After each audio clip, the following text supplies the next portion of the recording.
नरक की यातनाएं भाग 3। नरक से मुक्ति के उपाय।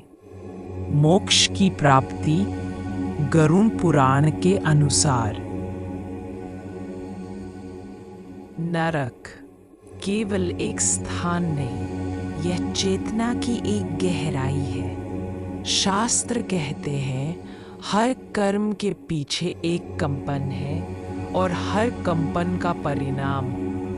जब आत्मा इस कंपन से विचलित होती है तो वह नरक जैसे आयामों से गुजरती है ताकि उसका पुनर्जन्म एक नई चेतना के साथ हो सके।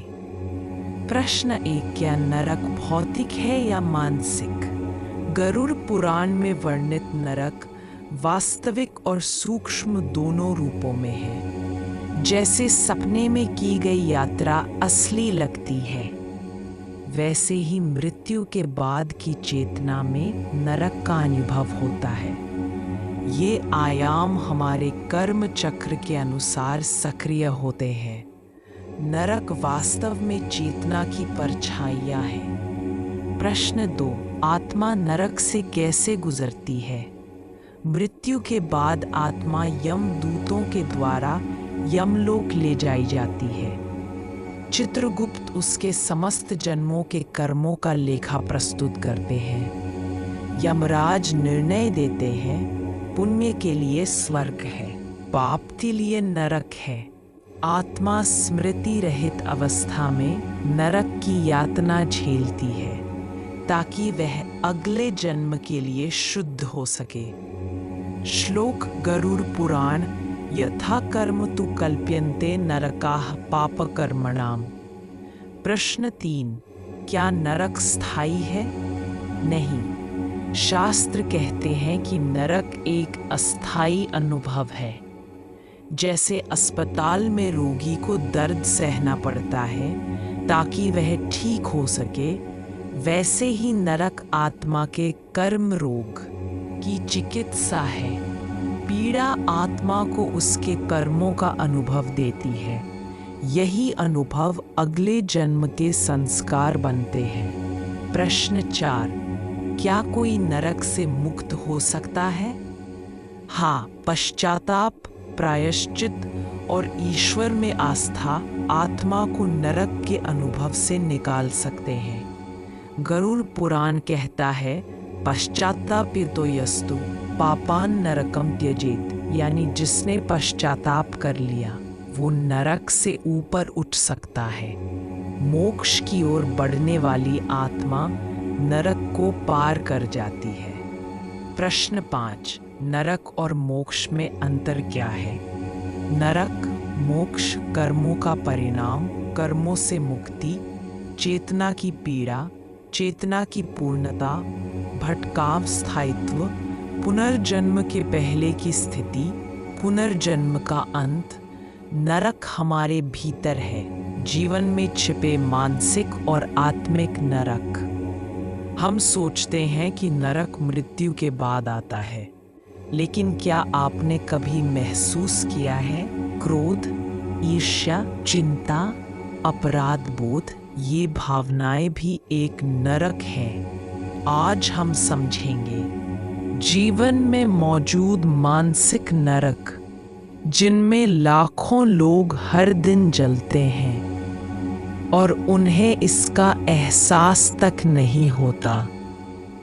1, मानसिक नरक। जब हम गुस्से में होते हैं, हमारा मन और शरीर एक अस्थिर अग्निकुंड बन जाता है। यह मनुष्य को पशुता की ओर ले जाता है। परिणाम, रिश्तों का टूटना, आत्मसम्मान की हानि, मानसिक तनाव। भगवद गीता। क्रोधात् भवति सम्मोह। क्रोध से मोह उत्पन्न होता है। मोह से स्मृति भ्रंश, ईर्ष्या और जलन। यह वह नरक है जहां व्यक्ति दूसरों की खुशी देखकर खुद दुखी हो जाता है।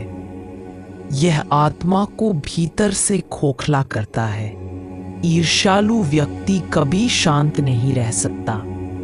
वह हमेशा मानसिक नरक में होता है।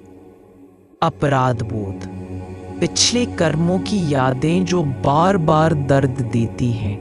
मन बार बार काश मैंने ऐसा न किया होता दोहराता है। यह सबसे खामोश नरक है, बाहर से शांत, भीतर से धधकता हुआ। भय और चिंता, फियर एंड एंजाइटी, भविष्य की अनिश्चितता की चिंता में जीना, नींद न आना, शरीर में कंपन, आत्मविश्वास की कमी। यह नरक दिन रात चलता रहता है और व्यक्ति कभी शांत नहीं हो पाता। 2. जीवन के सामाजिक नरक, अकेलापन। शास्त्रों में कहा गया है, जहां आत्मा खुद से कट जाए वही नरक है। आधुनिक दुनिया में मोबाइल, सोशल मीडिया और झूठे रिश्तों के बीच भी एक गहरा अकेलापन है। दूसरों पर निर्भरता, डिपेंडेंसी। जब हमारी खुशी किसी और के व्यवहार पर टिकी हो तो वो नरक बन जाता है। हर ना सुनकर टूट जाना, हर हाँ से खुश हो जाना, यह आत्मा की परतंत्रता है। 3. कर्म और मानसिक नरक का संबंध। हमारे कर्म सिर्फ शारीरिक नहीं, मानसिक भी होते हैं। किसी के लिए बुरा सोचना भी एक कर्म है और ऐसे ही सूक्ष्म कर्म सूक्ष्म नरकों को जन्म देते हैं।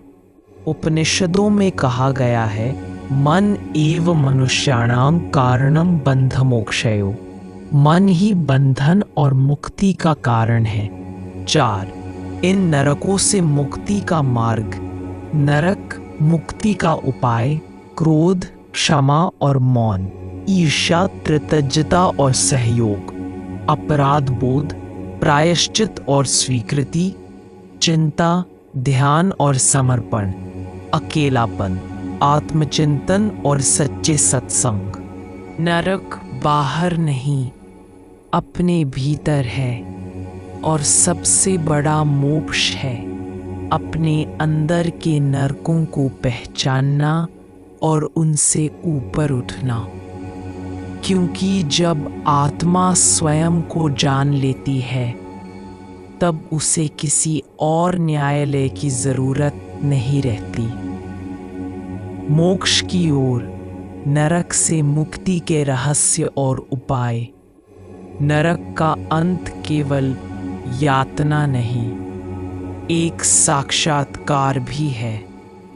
यह साक्षात्कार होता है आत्मा के अपने मूल स्वरूप से, जब वह जानती है, मैं शरीर नहीं हूँ, मैं आत्मा हूँ, अविनाशी, अमर, शांत। आज हम बात करेंगे कैसे पापों से मुक्ति मिले, कैसे आत्मा नरक की पीड़ा से ऊपर उठे, कैसे मिल सके मोक्ष की ओर पहला कदम। 1. आत्मा की शुद्धि के उपाय। गरुड़ पुराणा, धर्मशास्त्र। पश्चाताप, दिल से किया गया पछतावा आत्मा को भारी बोझ से मुक्त करता है। गरुड़ पुराण कहता है, पश्चातापो नरो याति स्वर्गम मोक्षम चाप्नुयात्। शास्त्रीय विधियों से पापों का प्रायश्चित, व्रत, दान, विशेष रूप से अन्न, जल, वस्त्र, यज्ञ, तीर्थ यात्रा, भक्ति, नरक से बाहर निकलने का सेतु। जब आत्मा भगवान के चरणों में समर्पण करती है तब वह कर्मफल की श्रृंखला से मुक्त हो सकती है। हरिनाम संकीर्तन सबसे सरल उपाय है। भागवत में कहा गया है, नरकम याति न सदा यस्तु हरिम स्मरति सदा। ध्यान और आत्मा चिंतन भीतर से शुरू होती है। ध्यान से कर्मों की स्मृति जाती है, अज्ञान की परतें हटती हैं और आत्मा का साक्षात्कार होता है। उपनिषद वचन, आत्मा वा अरे द्रष्टव्य, श्रोतव्य, मंतव्य, निदिध्यासितव्य। 4. जीवन में नरक को मोक्ष में बदलना व्यवहारिक उपाय। नरक का कारण, मोक्ष की ओर उपाय। द्वेष, प्रेम, मोह, विवेक, अहंकार, नम्रता, लोभ, संतोष, भय, भक्ति। 5. मृत्यु के बाद नरक न मिले, इसके उपाय। अभी से सच बोलना, धर्मानुसार जीवन, गौ सेवा, ब्राह्मण सेवा, अन्नदान, मंत्र जाप, विशेषतः महामृत्युंजय मंत्र, शिव विष्णु दुर्गा की भक्ति, प्रतिदिन आत्मा चिंतन। क्या मैंने आज किसी को दुख दिया? नरक कोई स्थायी स्थान नहीं, बल्कि आत्मा का एक चरण है जहां वह अपने ही कर्मों से टकराती है। लेकिन अगर चेतना जाग जाए तो वही नरक मोक्ष का द्वार बन सकता है। यदि आपने ये पूरी श्रृंखला सुनी है तो आपने केवल ज्ञान नहीं, आत्मा के सत्य को छू लिया है।